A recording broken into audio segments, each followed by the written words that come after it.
जय हिंद दोस्तों, मैं हूं एसपी अभिलाष और आप देख रहे हैं द जियोपॉलिटिकल डेस्क। दोस्तों, अफगानिस्तान और पाकिस्तान में फिर से सीज फायर टूट चुका है। कल रात पाकिस्तान ने सीज फायर तोड़ दिया, लेकिन ये सीज फायर टूटा क्यों और इसके पीछे क्या षड्यंत्र किया जा रहा है, यूएसए के अंदर किस तरीके की आवाजें निकल रही हैं जो इंडिया को भी सोचने पे मजबूर कर दे रही हैं। पाकिस्तान के अंदर कुछ ऐसा होने वाला है कि उसकी गूंज यूएसए में सुनाई दे गई है। आज की वीडियो में आपको यही बताने वाला हूँ। दोस्तों, वीडियो शुरू करने से पहले वीडियो को लाइक कर दीजिए, चैनल को सब्सक्राइब कर लीजिए और बेल आइकन दबाना बिल्कुल मत भूलिएगा। तो दोस्तों, कल रात पाकिस्तान ने दोबारा से अफगानिस्तान के ऊपर अटैक शुरू कर दिया। हैवी क्रॉस फायर हुआ है, बहुत ज्यादा बड़े लेवल पे बम्बार्डमेंट की गई है पाकिस्तान की तरफ से, आर्टिलरी शेलिंग्स हुई हैं, लेकिन वहीं पे अफगानिस्तान ने उसका मुंह तोड़ जवाब दिया। ये अटैक बहुत ज्यादा बड़ी इंटेंसिटी के साथ किया गया, दोनों देशों की तरफ से बहुत हैवी इंटेंसिटी के साथ शेलिंग हुई है, अनप्रोवोक्ड अग्रेशन देखने को मिला है। और वहीं पे अफगानिस्तान केवल इसका जवाब ही नहीं दे रहा, पाकिस्तान को बेइज्जत भी कर रहा है, और वो भी हाई इंटेंसिटी वाले लेवल पे। पाकिस्तानी सोल्जर्स की यूनिफॉर्म और उनके गियर्स को लेकर के लहराया जा रहा है, परेड्स की जा रही है, बिल्कुल पुराना वाला माहौल शुरू हो गया है। दोबारा से अफगानिस्तान का जो फेवरेट सब्जेक्ट हुआ करता था, इंफॉर्मेशन वॉरफेयर, वो दोबारा शुरू हो गया। और इस बार अफगानिस्तान पाकिस्तान को ऐसे छोड़ने वाला नहीं है। आसिम मुनीर के पिछवाड़े को लाल कर देंगे ये लोग पीट पीट के। लेकिन वहीं पे काबुल की तरफ से एक बहुत ज्यादा बड़ी तीखी स्टेटमेंट आई पाकिस्तान को लेकर के, और उन्होंने बोला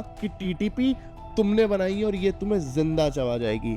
दोस्तों, टीटीपी तहरीक तालिबान पाकिस्तान वो सेगमेंट है तालिबान का जिसको पाकिस्तान ने खुद से बनाया था, नर्चर किया था, और इन लोगों ने इस तंजीम को बनाया था ये सोच करके कि हम तालिबान के ऊपर काउंटर करेंगे और कहीं पे भी अगर तालिबान हमारा साथ नहीं देगा तो वहां पे हम इसको यूज करेंगे उनको अटैक करने के लिए। सेम सिनेरियो इन्होंने ISIS-K के लिए भी किया था और ISKP के लिए भी।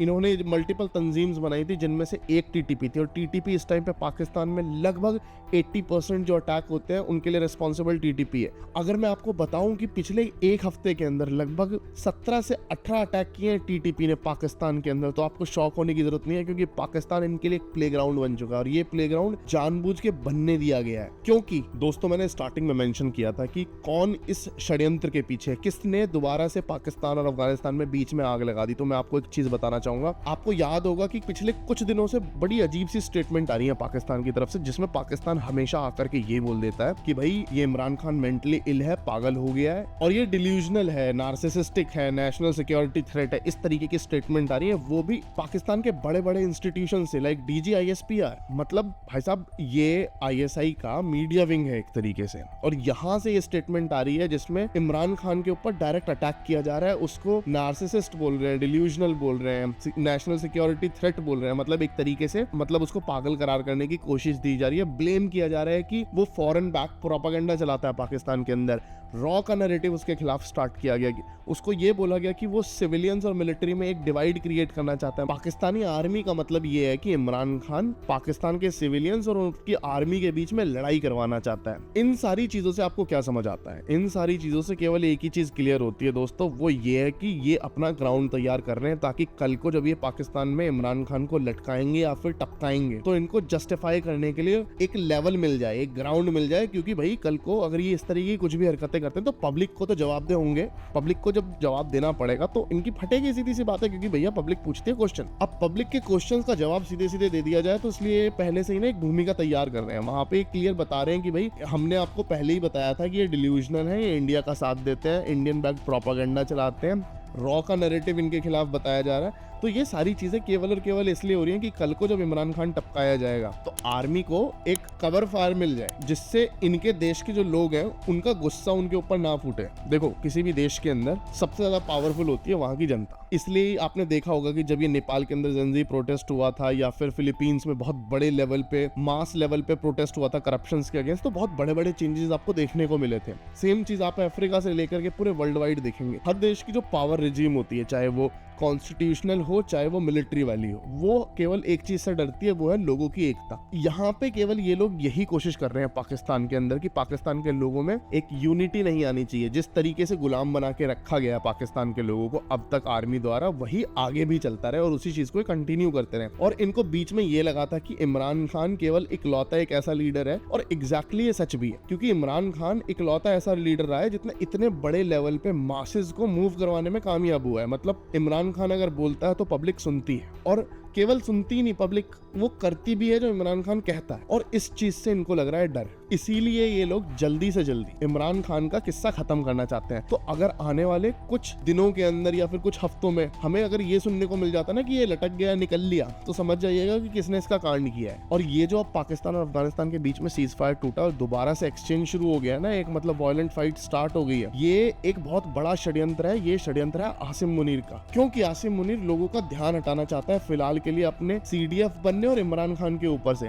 एक स्टेटमेंट आती है इमरान खान के बारे में जो DG ISPR देता है, और मल्टीपल लेवल पे इनके पॉलिटिशियंस भी यही स्टेटमेंट दे रहे हैं, चाहे वो मरियम नवाज हो, चाहे शहबाज शरीफ हो, चाहे नवाज शरीफ हो, सेम इसी तरीके की आवाज को ये लोग एको कर रहे हैं इमरान खान के बारे में। फिर उसके ऊपर ये CDS बन जाता है, और उसके बाद पब्लिक को एक मुद्दा दिखा और उसके बारे में बातें होनी शुरू हो गई। अब उस चीज से ध्यान हटाने के लिए कुछ तो चाहिए था, तो इसने अपने तरफ से सीज फायर तोड़ दिया और अफगानिस्तान के ऊपर अटैक करवा दिया। इसको पता अफगानिस्तान के ऊपर अटैक करेंगे तो वो रिटेलिएट करेगा और वो बहुत ज्यादा बड़ा होगा आगे चल के, और उस कंडीशन के अंदर जो पाकिस्तान की जनता है उसका ध्यान बढ़ जाएगा अफगानिस्तान की तरफ। और उस टाइम पे जब लड़ाई की सिचुएशन चल रही होगी अफगानिस्तान और पाकिस्तान के बीच में, इंटरनली इमरान खान को मार दें, जिंदा छोड़ें, किसी को कोई फर्क नहीं पड़ता, 2 रुपए का फर्क नहीं पड़ता भाई किसी को भी। बड़ा मुद्दा क्या है? बड़ा मुद्दा देश की लड़ाई है, तो एक यूनिटी आ जाती है कि भाई हमारे देश के अंदर ये हो रहा है, हम सबको यूनाइट रहना है, क्योंकि वहां पे आर्मी लड़ रही है। आपको इस तरीके की चीजें देखने को मिलेंगी। ये प्रोपेगेंडा टैक्टिक काफी देशों में यूज होती रही है, और ये पाकिस्तान के अंदर ये खासकर आसिम मुनीर यही करता रहता है। तो यही मैं आपको बता रहा था कि मतलब किस तरीके का षड्यंत्र कर रहा है।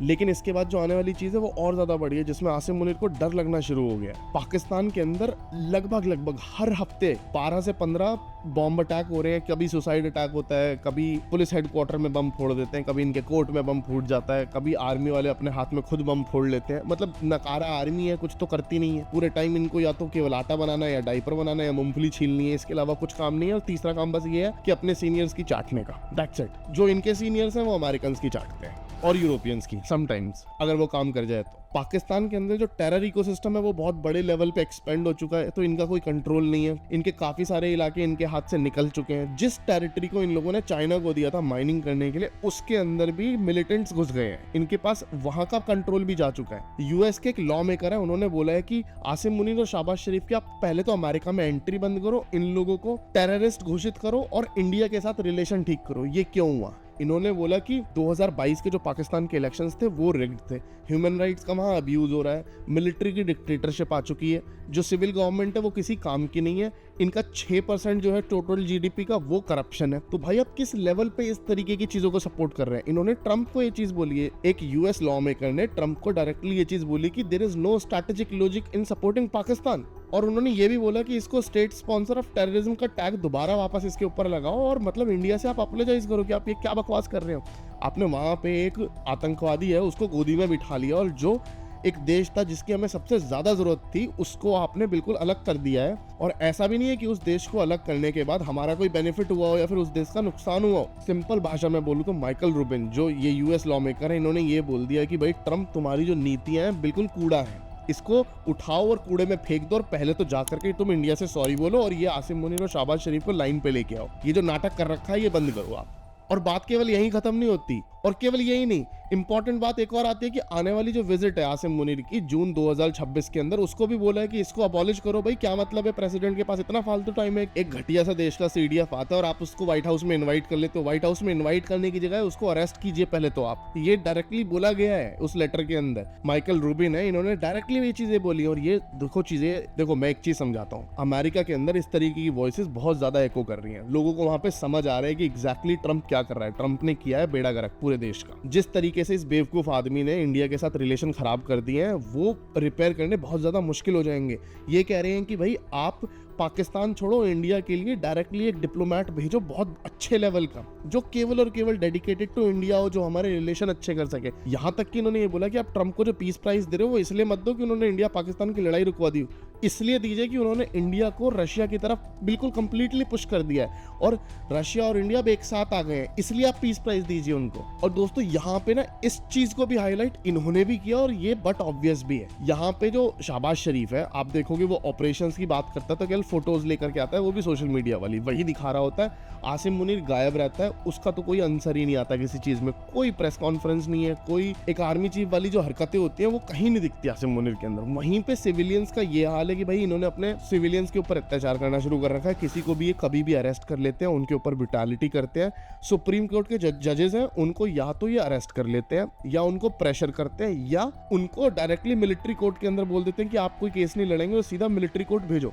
मतलब एक इस लेवल का स्ट्रक्चर इन्होंने बना दिया है। तो ये सारी हरकतें जो आप देखोगे ये वो दिखाती है कि एक कंट्री जब किसी डिक्टेटरशिप में जाने वाली होती है, फिर कू होने वाली होती है, उससे कू होने से जस्ट पहले क्या क्या होता है, ये सारी की सारी वो सारी चीजें हो रही हैं इस टाइम पे। अगर पाकिस्तान किसी भी कंट्री के साथ युद्ध में जाता है या पाकिस्तान के अंदर कुछ भी होता है तो दोस्तों एक चीज का ध्यान रखना, वो कहीं ना कहीं स्क्रिप्टेड है आसिम मुनीर द्वारा, क्योंकि वो बहुत अच्छे से जानता है कि उसको कब लोगों का ध्यान बटाना और कब लोगों का ध्यान आकर्षित करना है। लोगों के साथ उसकी सिंपैथी नहीं होगी, उसे ये भी बहुत अच्छे से पता है, लेकिन उसे ये भी पता है कि अगर उसने इमरान खान को मार दिया तो धीरे धीरे लोग भूल जाएंगे। और मैंने कल भी अपनी वीडियो में एक चीज मेंशन करी थी कि इमरान खान को मारने वाले हैं, और आज जिस तरीके से लड़ाई शुरू हुई है अफगानिस्तान और पाकिस्तान की, मैं 100% श्योर हो गया हूं कि अब तो इमरान खान नहीं बचने वाला है। लेकिन दोस्तों वहीं पे इंडिया बहुत ज्यादा विजिलेंट हो गया है, और यहाँ पे हमारी जो सिक्योरिटी एजेंसीज हैं, जो हमारे नेशनल सिक्योरिटी एडवाइजर हैं, वो बहुत क्लोजली मॉनिटर कर रहे हैं कि हमारे जो पड़ोसी हैं उनका जो कोलैप्स हो रहा है उसको किस तरीके से इंडिया के ऊपर अवर्ट होने से रोका जा सकता है। तो दोस्तों ये थी आज की वीडियो। आपको ये वीडियो कैसी लगी